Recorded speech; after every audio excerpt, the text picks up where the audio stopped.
Bom dia, queridos. Eu quero olhar com vocês a história da ressurreição de Cristo nas lentes de alguém que participou de perto de tudo que aconteceu. Eu gosto muito de personificar a história, trazer alguém que estava presente e alguém que viveu esses momentos onde Jesus ensinou, Jesus morreu, Jesus ressuscitou, e como que essa pessoa enxergou tudo isso e como ele talvez tenha lidado com tudo isso. O personagem Pedro talvez seja uma das pessoas mais controversas e esquisitas que tem no Novo Testamento. Porque acho que poucos de nós escolheriam ele para jogar bola com a gente, num time de futebol. Poucos de nós talvez escolheriam Pedro para trabalhar junto com ele.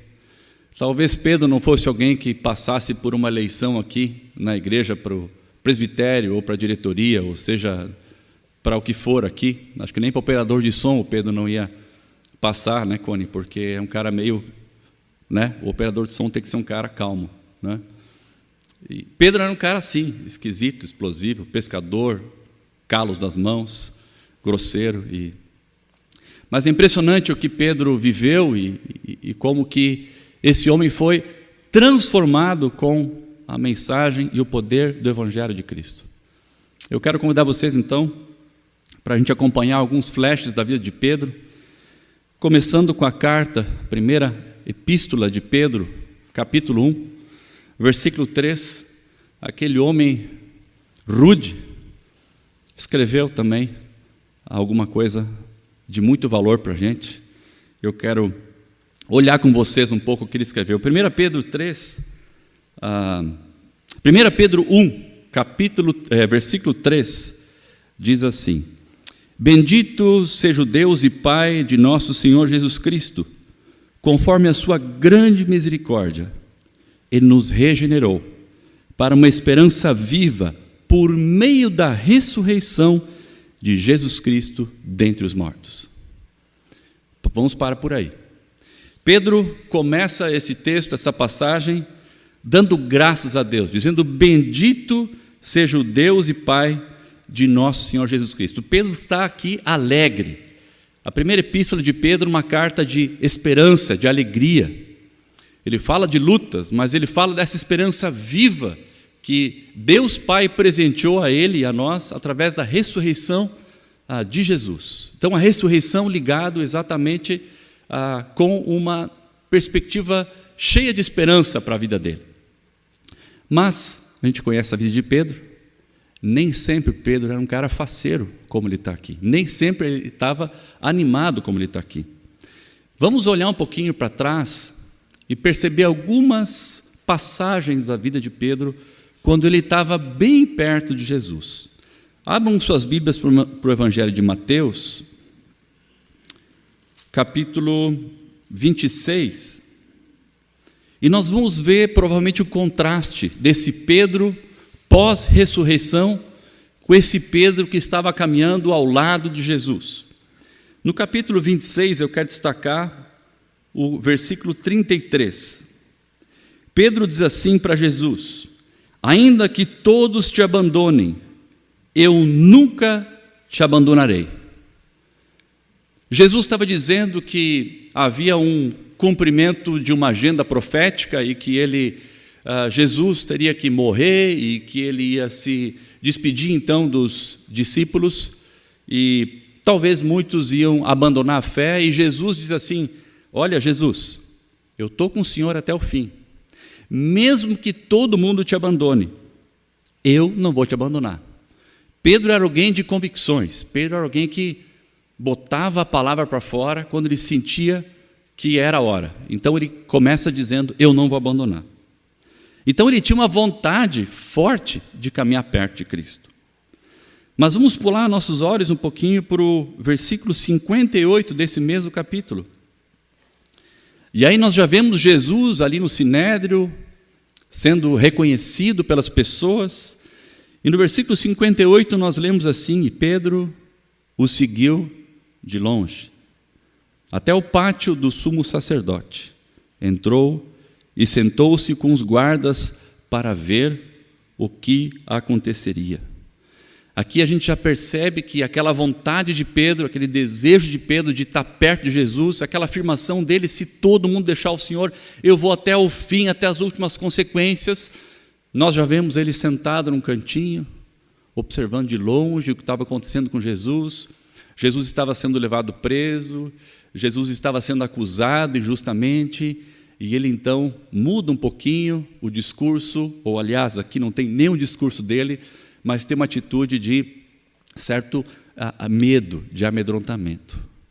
Primeiro uma vontade firme, uma expressão forte dele, que jamais vai abandonar.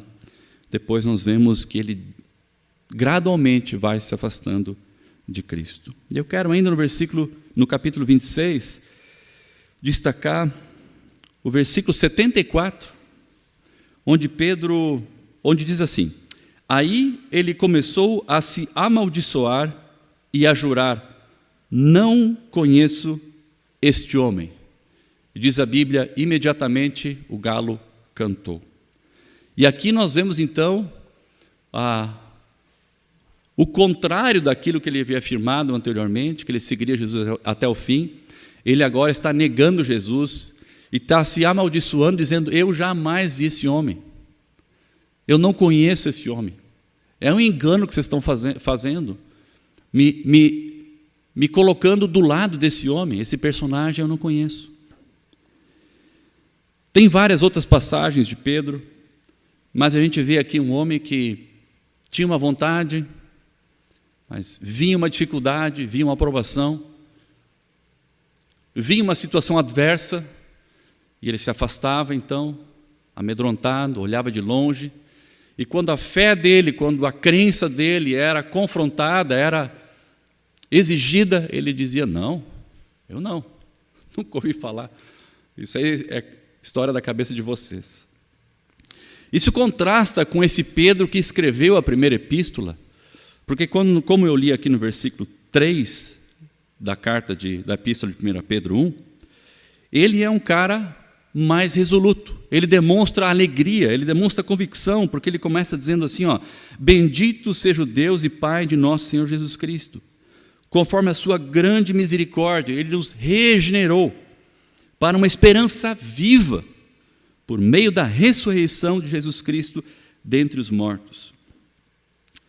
Pedro, talvez a gente possa chamar ele de o discípulo da esperança, assim como João foi dado como o apóstolo do amor, talvez Paulo como um homem de fé. Acho que a gente pode chamar que Pedro era um homem que era caracterizado em alguns momentos, especialmente nessa epístola dele, como um homem cheio de esperança. Parece que podia vir o mundo abaixo agora, mas ele tinha uma firmeza, uma certeza, uma convicção muito mais forte que anteriormente. Ele tinha algo que parece que ninguém podia tirar. E eu quero convidar os irmãos a continuar a ler essa passagem toda, até o versículo, se não me engano, 9. Continuando o versículo 4, diz assim, ele nos regenerou, a partir do 3, para uma esperança viva, por meio da ressurreição de Jesus Cristo dentre os mortos, para uma herança que jamais poderá perecer, macular-se ou perder o seu valor, herança guardada nos céus para vocês, que mediante a fé são protegidos pelo poder de Deus até chegar à salvação, prestes a ser revelada no último tempo. Nisso vocês exultam, ainda que agora, por pouco tempo, devam ser entristecidos por todo tipo de provação. Assim acontece para que fique comprovado que a fé que vocês têm, muito mais valiosa do que o ouro que perece, mesmo que refinado pelo fogo, é genuína e resultará em louvor, glória e honra quando Jesus Cristo for revelado. Mesmo não o tendo visto, vocês o amam.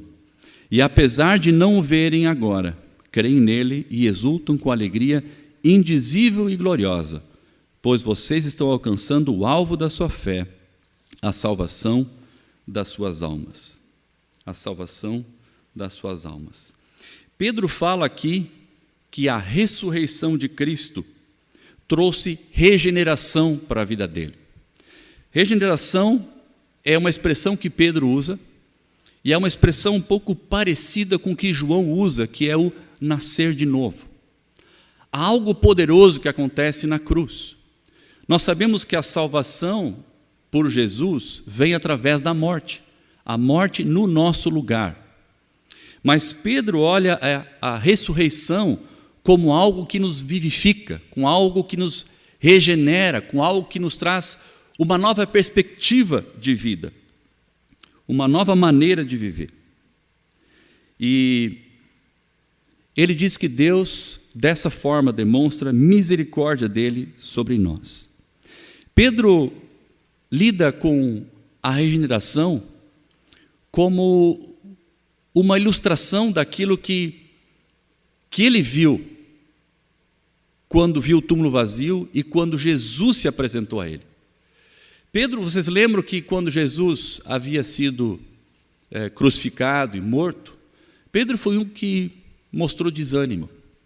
Ele foi pescar, uma certa passagem diz que ele foi pescar. Ele pensou, está tudo acabado. O mestre disse que morreria em nosso lugar, mas deve ter sido bom. Morreu, deve ter dado certo, mas o fato é que eu não sinto o efeito disso, eu não percebo nada diferente. Ele foi pescar, ele de certa forma desanimou. Eu acho que quando Jesus encontra Pedro, é como se Pedro tivesse renovado completamente a esperança dele em Jesus. E veja a figura como se um homem comum, ao perceber que uma família havia perdido o seu filho na floresta, e esse menino já está há dias perdido na floresta, ou horas perdido na floresta, esse homem diz assim: eu conheço bem a floresta, fiquem tranquilos, eu vou salvar o menino de vocês. E esse homem, então, ele entra na floresta, e passa horas na floresta, e ele diz: olha, eu vou achar o menino, se der algo errado eu aviso vocês, mas eu vou achar o menino.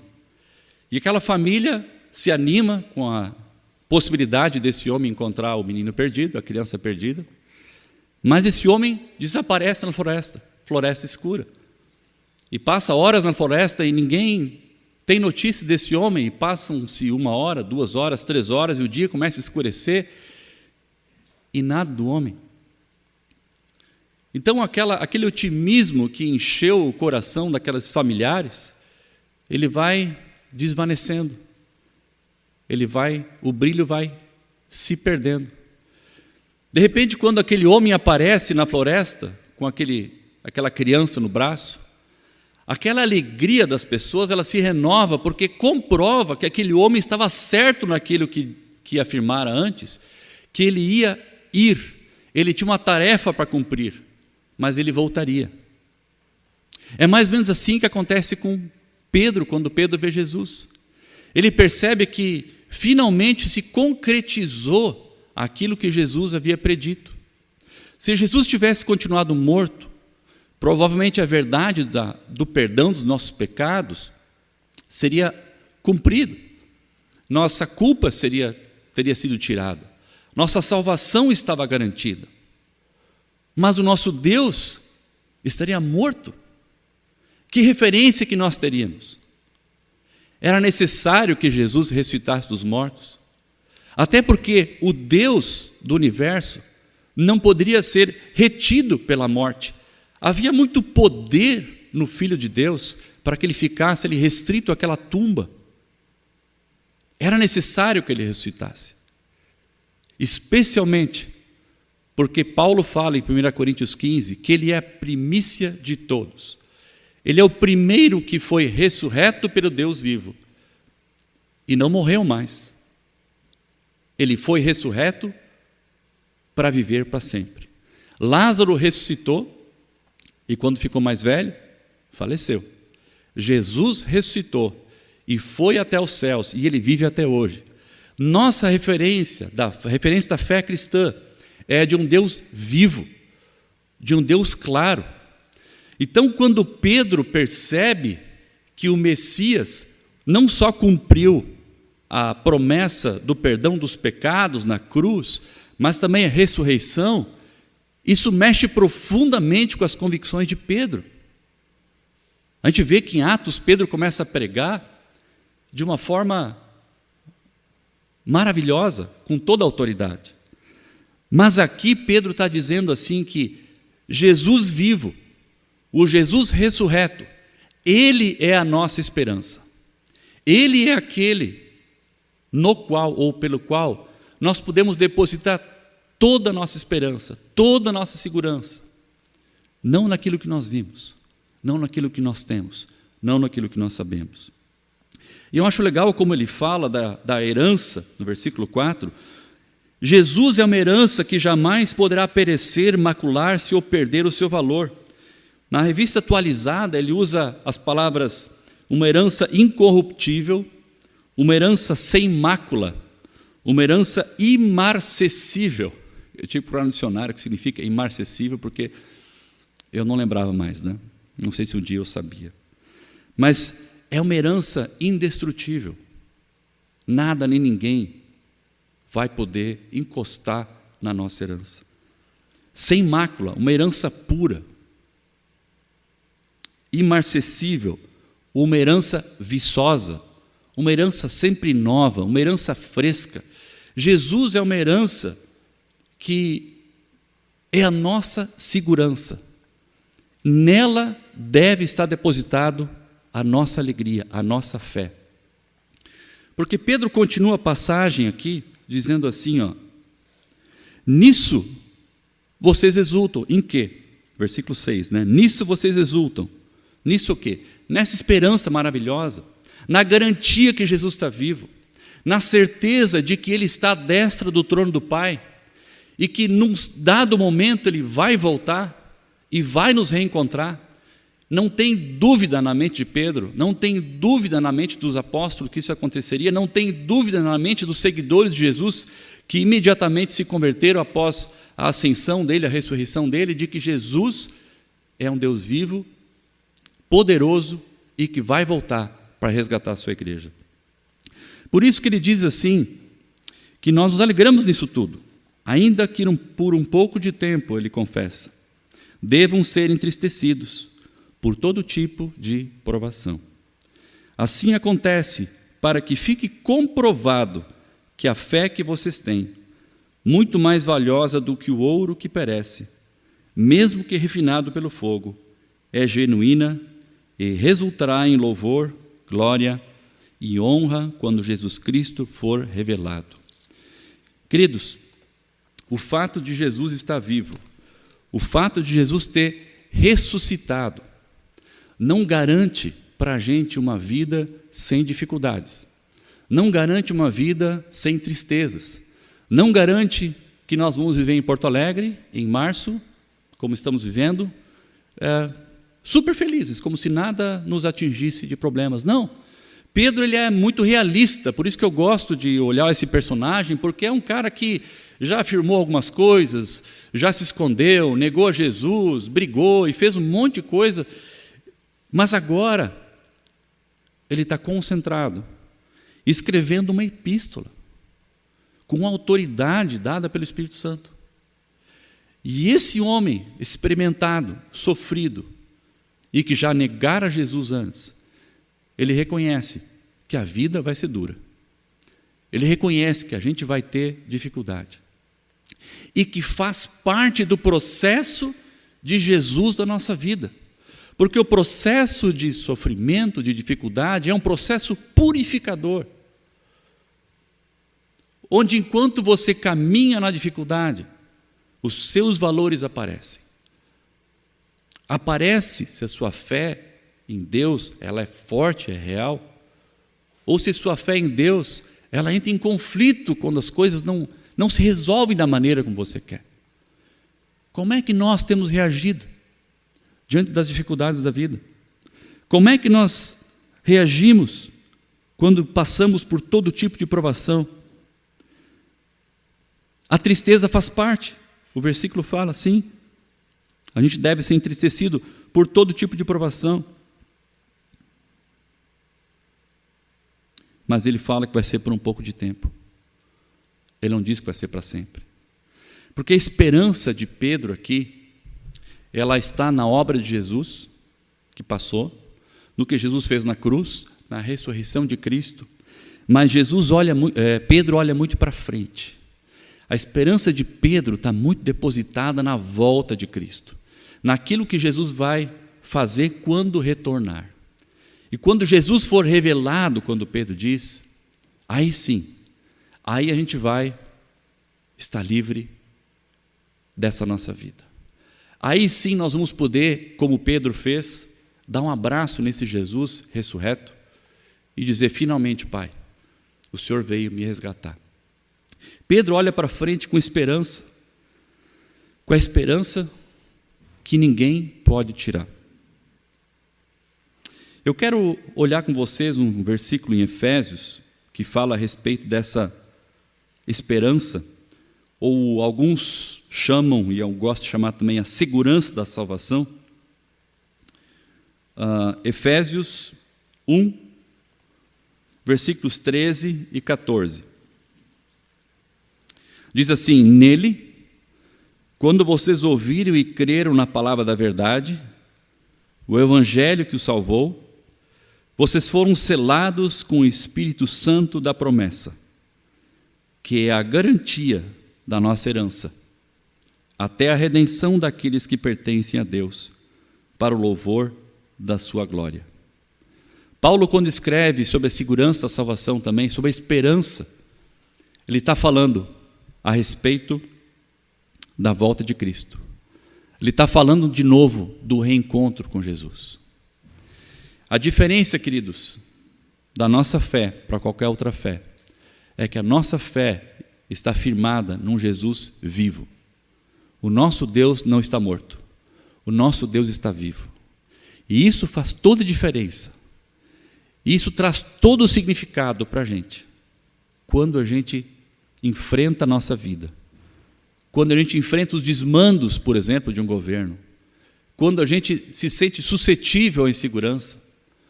Quando as coisas da família não vão bem. Quando a falta de finanças chega na nossa casa. Quando às vezes a gente é injustiçado, maltratado. Nós não devemos pôr esperança naquilo que nós enxergamos. Nós devemos pôr esperança naquilo que nós não vemos. Quando Jesus Cristo for revelado, diz aqui o versículo 7. Quando Cristo for revelado, quer dizer, quando Ele surgir novamente. Aí sim, nós vamos exultar com glória e alegria indizível. Essa deve ser a perspectiva da nossa vida com Jesus. Passaremos por provações, mas o nosso Deus, que passou por provações tão graves quanto as nossas, muito piores do que as nossas, Ele sabe do que nós precisamos. Ele é um Deus vivo. Nós, quando oramos, nós oramos a um Deus vivo. Quando nós louvamos juntos como igreja, nós louvamos a um Deus vivo. Por isso que a nossa cruz é uma cruz vazia, porque a morte não conseguiu reter Jesus. Se você colocar Jesus de volta ali naquele lugar, o seu Deus não é um Deus vivo, é um Deus morto. O nosso Jesus é um Deus vivo. Amém? Senhor Deus, agradeço ao Senhor pela Tua palavra, pela reflexão, pela história de Pedro, um apóstolo que era um homem vacilante, um homem que ia de um lado para o outro, confuso. E nós vimos depois ele se transformar, através do poder da ressurreição e da verdade de um Deus vivo, no homem corajoso, no homem cheio de esperança. Pai, eu vejo que essa mensagem é uma mensagem para nós hoje, porque vivemos cercados de notícias que nos tiram esperança. Nos vemos cercados de uma falta de perspectiva, mas nós queremos olhar para a cruz vazia de Cristo e lembrar, meu Jesus vive, a morte não reteve, e a ressurreição de Cristo, Pai, deixa então de ser um fato histórico, um fato que aconteceu 2000 anos atrás, e passa a ser um fato relevante para a minha vida hoje. Que a ressurreição de Cristo, Pai, traga esperança para o coração de todos os irmãos aqui presentes hoje. Tu sabes o que passa pelo coração de cada um, tu conheces cada vida, cada história, tu sabes o que cada um precisa, e nós queremos colocar cada irmão, cada situação, cada história diante do Senhor. Traz ressurreição para a vida de cada um. Traz o poder da ressurreição na história de cada um, Pai. Que assim como Pedro, que às vezes nós nos afastamos do Senhor e dizemos que não te conhecemos ou agimos como não te conhecêssemos, possamos ser confrontados com a ressurreição e ter nossa vida inundada da bendita esperança de um Jesus que vive. Eu oro assim em nome de Cristo. Amém.